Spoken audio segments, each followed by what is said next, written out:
untuk mendatangkan kebaikan bagi yang mengasihi Dia. Saat lewati gunung dan lembah, ku takkan takut bahaya. Penyertaannya ku rasakan sepanjang jalan hidupku. Sebab Dia baik, ku angkat tangan memuji Dia. Sebab Dia baik, untuk selamanya kasih setianya. Puji Yesus, sebab Dia baik.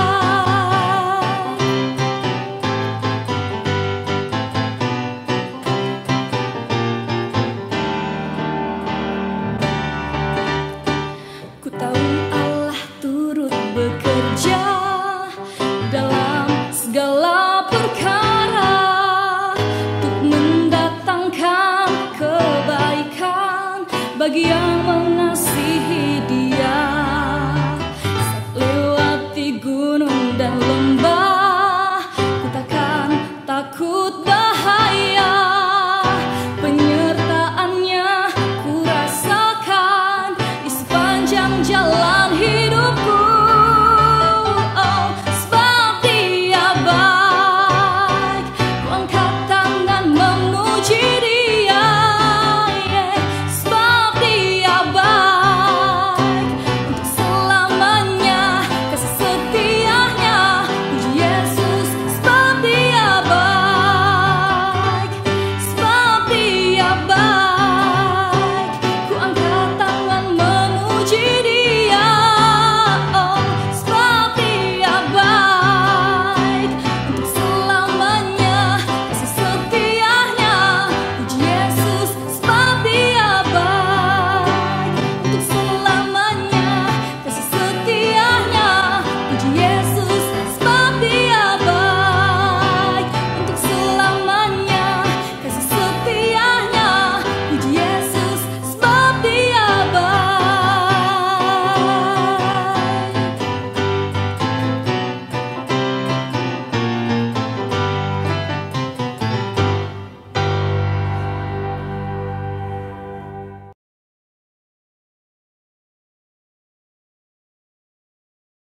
Puji Tuhan, Holy Lovers. Saya ingin berbicara tentang menjadi berkat di tengah kesulitan. Hari-hari ini adalah masa-masa yang sulit, masa-masa yang berat. Semua kita bisa merasakan itu. Bukan hanya kita, tapi orang lain juga. Bukan hanya Indonesia, tapi seluruh dunia sedang mengalami masalah yang sama. Dan kesulitan karena COVID-19 itu bukan hanya menyerang kesehatan, tapi juga ekonomi, keuangan, dan banyak sektor bagian-bagian lain lagi yang terkena akibat COVID-19 ini. Itu makanya ini saya katakan masa-masa yang sulit. Tetapi saudaraku, kita bisa menjadi berkat.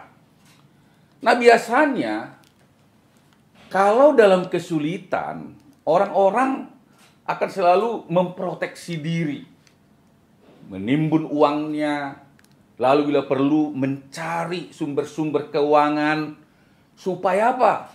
Supaya dia bisa eksis, bahkan bertahan pada masa-masa yang sulit seperti ini. Dengan satu keinginan, harapan, untuk dia bisa melewati masa-masa ini sampai nanti pandemi ini bisa berakhir. Tetapi sebagai orang percaya, saudaraku, Tuhan ingin kita justru menjadi berkat di tengah kesulitan itu.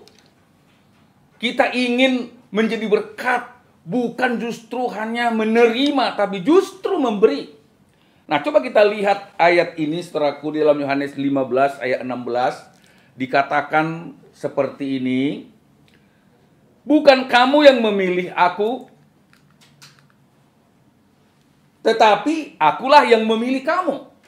Dan aku telah menetapkan kamu supaya kamu pergi dan menghasilkan buah. Dan buahmu itu tetap, supaya apa yang kamu minta kepada Bapa dalam namaku diberikannya kepadamu. Ini perkataan Yesus. Justru lihat kata-kata yang luar biasa di sini. Bahwa aku menetapkan kamu, artinya Yesus menetapkan kamu supaya kamu pergi dan menghasilkan buah. Artinya apa, saudaraku? Yesus menetapkan. Nah, penetapan itu biasanya harusnya melalui pembicaraan dua arah. Sehingga terjadilah kesepakatan. Tapi berbeda dengan kondisi yang disampaikan oleh Yesus. Dia tidak minta kita untuk sepakat atau tidak. Dia tidak minta apakah kita sanggup atau tidak. Tetapi dia berkata, aku menetapkan kamu supaya kamu pergi dan menghasilkan buah. Berarti kita sebagai orang percaya, mau tidak mau, harus menjadi orang yang menghasilkan atau berbuah.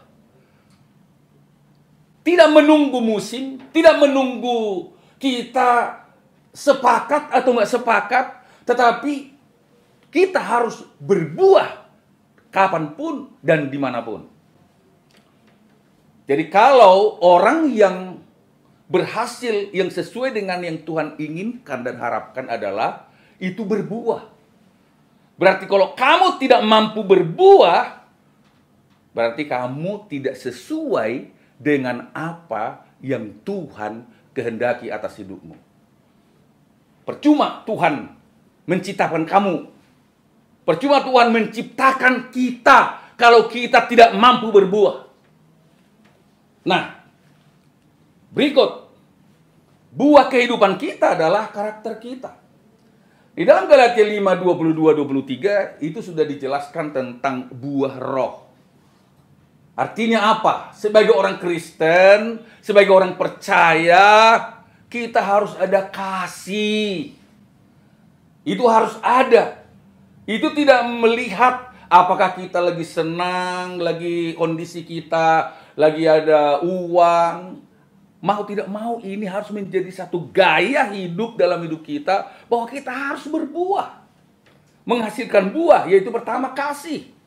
Apa itu kasih? Lalu kita berpikir barangkali kasih itu adalah senang gitu, senyum satu dengan yang lain. Kita nyanyi ku kasihi kau dengan kasih Tuhan, kulihat di wajahmu kemuliaan Raja. Oke, itu bagian daripada kasih. Tapi kasih yang sesungguhnya justru adalah kehidupan yang memberi, bukan diberi. Mengasihi artinya berkorban, sama seperti Yesus. Apa yang Yesus lakukan bagi kita ketika dia mengasihi kita? Dia malah mati di kayu salib untuk menebus kehidupan kita yang berdosa ini menjadi orang yang diselamatkan. Itulah kasih. Sukacita, artinya di tengah kesulitan pun kita harus mampu bersukacita. Tidak berdasarkan keadaan, itu artinya buah. Damai sejahtera. Jadi damai sejahtera itu meluap dari hati kita. Ketika kita dalam kondisi apapun, kita bisa bernyanyi, damai sejahteraku seperti sungai yang tidak pernah kering. Damai sejahtera yang meluap terus seperti sungai. Itulah satu pertanda orang yang berbuah. Apalagi kesabaran, ya, sabar, kemurahan. Kemurahan itu artinya juga sebenarnya murah hati, mudah memberi. Dalam istilah bahasa Inggris, easy to give. Ada kebaikan, kesetiaan, kelemah lembutan, penguasaan diri. Itu menjadi sesuatu yang tumbuh dalam pribadi orang-orang yang percaya. Justru di tengah kesulitan. Nah, pandemi COVID-19 ini yang banyak bermasalah adalah ketika kita mengalami banyak tekanan, akhirnya menjadi stres. Tetapi kalau kita memiliki buah roh, seperti yang disampaikan firman Tuhan ini, ada sukacita, ya kan? Ada damai sejahtera. Banyak yang saya baca dari komen-komen, juga dari message-message yang dikirim di WA. Bagaimana bertahan di tengah COVID-19, yaitu menjaga imun kita tetap kuat. Karena dia bilang itulah obat yang paling kuat hari ini. Sekalipun kita mungkin makan vitamin yang lain, tapi imunitas tubuh kita meningkat ketika ada sukacita. Obat yang manjur adalah sukacita menurut Amsal Salomo. Nah, ini yang harus ada, karakter. Kita harus bertumbuh kuat. Nah, baik atau tidak baik buah suatu pohon, yang menikmati adalah orang lain. Nah, jadi artinya ketika kita berbuah, saudaraku, bukan kita yang menikmati buah yang kita keluarkan dari diri kita. Sama seperti pohon. Masa pohon jeruk begitu berbuah, lalu pohon jeruk itu dimakan sendiri oleh pohon jeruknya? Kan enggak seperti itu. Itu namanya pohon aneh. Tetapi ketika buah itu keluar, orang lain menikmatinya. Ketika Anda berbuah, saudaraku, yang paling menikmati siapa? Kalau dia seorang bapak, pasti istrinya lebih menikmati. Kalau istrinya menjadi seorang yang berbuah baik, maka suami yang paling menikmati. Anak-anaknya paling menikmatinya. Masyarakat di tempat kita, gereja di tempat kita berada, merekalah yang menikmati buah yang kita hasilkan itu. Saya percaya, saudaraku, bahwa di tengah kesulitan itu kita masih mampu terus untuk menghasilkan buah. Nah, definisi karakter menurut Doni Kusuma adalah ciri, gaya, sifat, ataupun karakteristik dari seseorang yang berasal dari bentukan ataupun tempaan yang didapatkan dari lingkungan sekitarnya. Jadi karakter itu terbentuk karena lingkungan sekitar. Makanya kalau di daerah kita, daerah yang baik, biasanya gak susah, anak-anak kita pasti bertumbuh dengan baik. Nah, di lingkungan saya, karena banyak mahasiswa, jadi pemuda-pemuda kita mayoritas mahasiswa. Dan mahasiswa itu, mereka itu terus ingin belajar. Dan mereka pengen menjadi orang yang berhasil, menjadi sarjana. Dan saya lihat anak saya 2 orang, seorang perempuan dan seorang laki-laki. Kalau menurut saya lihat kondisi mereka harusnya susah untuk menjadi seorang sarjana. Saya melihat dari kemampuan saya waktu itu sebagai hamba Tuhan. Kemampuan belum seperti sekarang ini, keuangan dan sebagainya. Saya pikir bagaimana nanti anak-anak saya ini. Tapi karena lingkungan mereka, lingkungan yang memberi mereka kekuatan, semangat, mereka akhirnya mencari sendiri.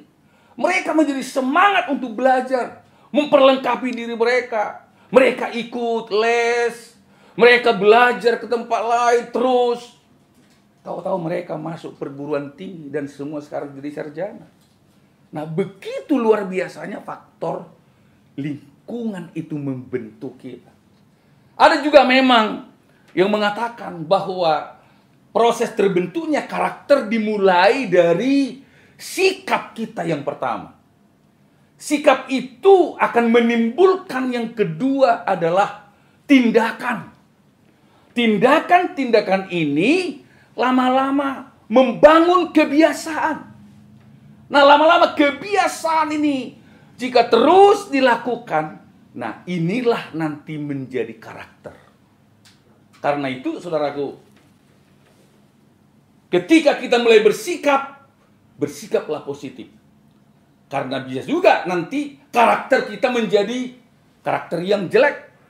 Waktu saya buka Google, ternyata karakter itu bukan hanya 9 seperti yang disampaikan oleh Paulus, tetapi banyak sekali. Karena ada karakter yang negatif, ada juga karakter yang positif.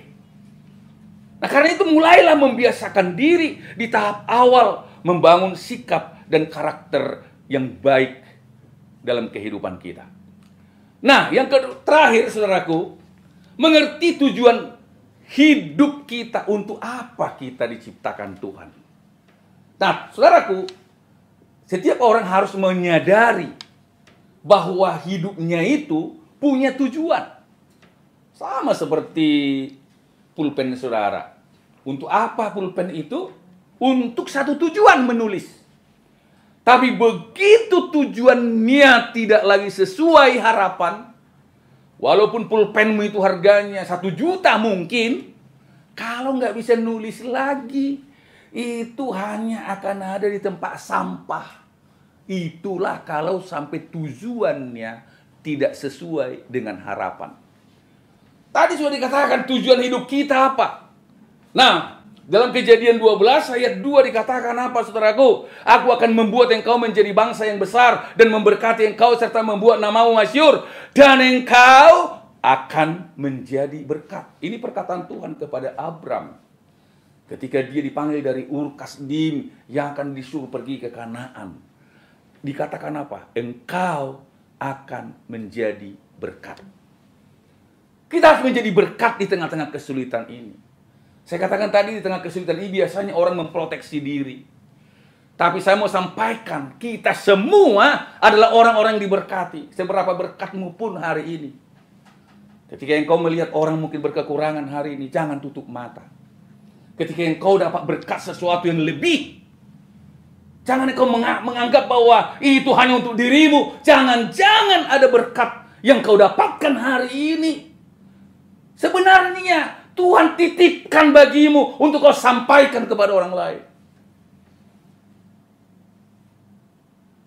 Saya tidak tahu berapa banyak uangmu sekarang di deposito. Lalu kita berkata, supaya saya safe, supaya saya aman bisa melewati masa-masa yang berat ini. Kemarin saya terketuk hati saya waktu seorang hamba Tuhan sakit.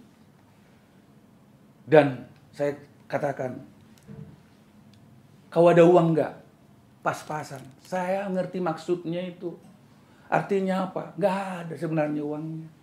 Untuk berobat pun sulit. Lalu saya katakan, kamu harus ke dokter. Lalu bagaimana dia ke dokter? Nggak ada uang.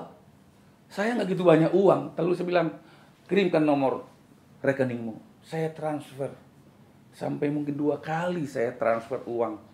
Saya bukan mau mengatakan ini bahwa saya hebat, bukan. Tapi di hati saya, jangan-jangan uang yang lagi ada di kantongku ini untuk dia. Karena Tuhan berkata apa? Kamu harus menjadi berkat. Karena kalau kamu tidak jadi berkat, artinya pemilihan Tuhan dan juga rencana Tuhan atas dirimu gagal. Kamu sebenarnya tidak berguna apa-apa. Nah, berkat bagi siapa?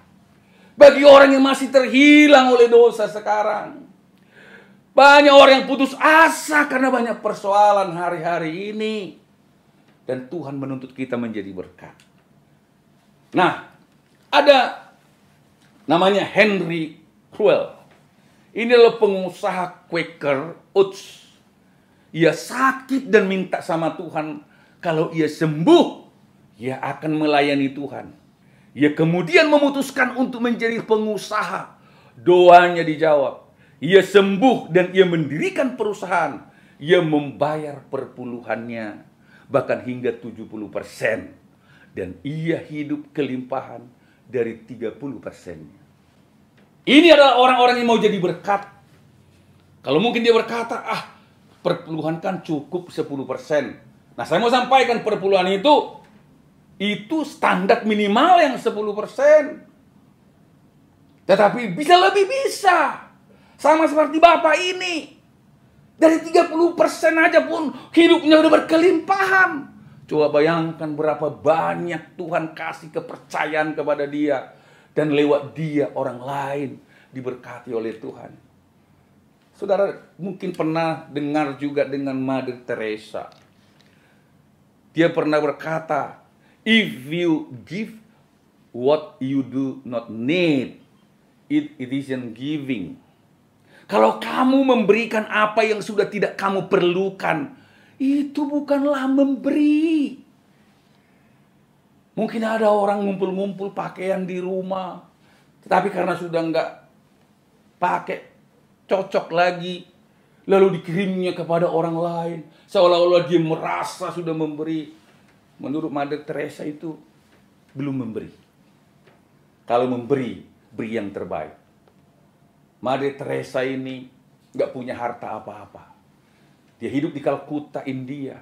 Dia hidupnya semata-mata jadi berkat untuk orang-orang yang miskin di sana, untuk orang-orang yang papa, yang nggak memiliki apa-apa.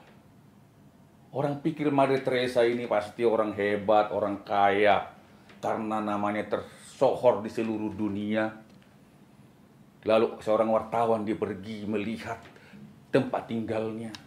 Dia barangkali berpikir, Mother Teresa kan punya TV yang besar, kamar yang bagus, punya AC yang hebat. Tapi ternyata hanya ada tempat tidur yang sederhana dan sepasang sandal jepit. Tetapi saudaraku, hidupnya sungguh-sungguh menjadi berkat. Saya tidak berkata saudara harus seperti dia, karena kita bukan dia. Tapi tujuannya adalah hiduplah menjadi berkat.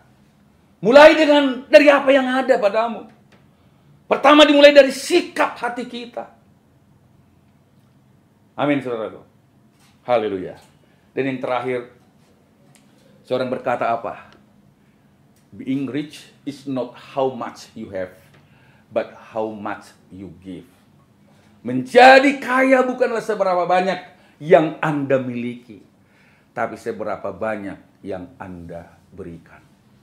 Ketika kita sampai nanti kepada Tuhan, gak ditanya berapa banyak depositomu, berapa banyak harta yang kau miliki, berapa banyak mobilmu, berapa banyak yang bisa kau dapatkan uang selama kau berada di muka bumi. Tapi yang ditanya, berapa yang kau berikan dari apa yang kau miliki. Hari ini saudaraku, mungkin di antara kita pasti ada yang berkekurangan. Mungkin kau tidak bisa kasih banyak, mulailah. Mungkin kau gak ada uang, mulailah dari pengertian, mulai dari doa-doamu, mulai dari berapa dan apapun yang bisa kau lakukan hari-hari ini. Dan saya percaya Tuhan akan menolong kita semua. Haleluya. Tuhan memberkati kita semua. Mari kita berdoa.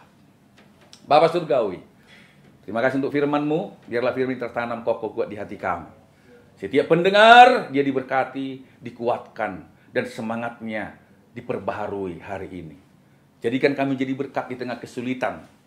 Pada masa-masa ini, bukan hanya untuk menerima, tapi memberi di dalam nama Yesus. Amin. Kabarkan Injilnya, selamatkan jiwa.